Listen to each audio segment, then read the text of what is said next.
Hey everybody, I wanted to take a second to show you how you can open the curriculum committee syllabi and plans of study that we're going to be reviewing. So the chair is going to be sharing with you a document. You're going to receive an email that looks like this that says you've gotten a document shared with you.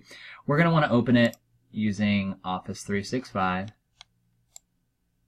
So what I'm going to do is I'm going to log in. Now, one thing that's very important is you want to log in here. It's going to be your name.number at osu.edu. So the first thing you want to make sure is not use the COTC, but to put the at osu.edu. So you're going to put your name.number at osu.edu and then put your password in. And then you're going to log in. So once we get logged in, you're welcome to edit within this document itself. All you need to click is review and then create some new comments. But we talked about in the meeting, it's tough to see the format of the syllabi kind of got a little wonky when we were working within the web-based version of Microsoft Word Online. So you might want to open this and edit within Microsoft Word itself, and you certainly have the ability to do that. So again, if you're just looking for grammar and stuff, you're welcome to edit within this document. But if you want to start looking at the format, you're going to click right here. You will see Edit in Word. And then it's going to bring up this, and you want to click Open in Office 2016. It says it might contain harmful stuff. I think we can assume that everything here is safe, so we're going to go ahead and click Yes.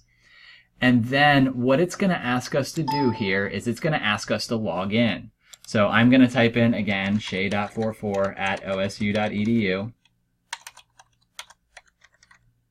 or your name-number, and then you're going to need to log in again. And hopefully that's going to open this document.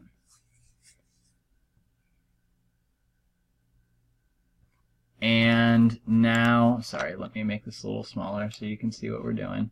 And now you have that file open and you can begin editing it here. And when you click save, it's going to save that back to that file. So you can just click save and save it back, and it should update it back to the document that Martin was working with.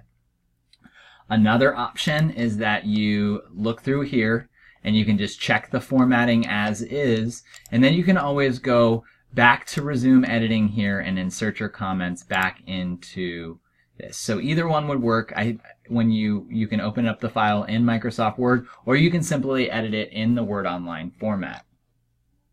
So if you have any questions about that process, please don't hesitate to contact either me. You can email Nick, Shay, or email Martin, and he should be able to help you out.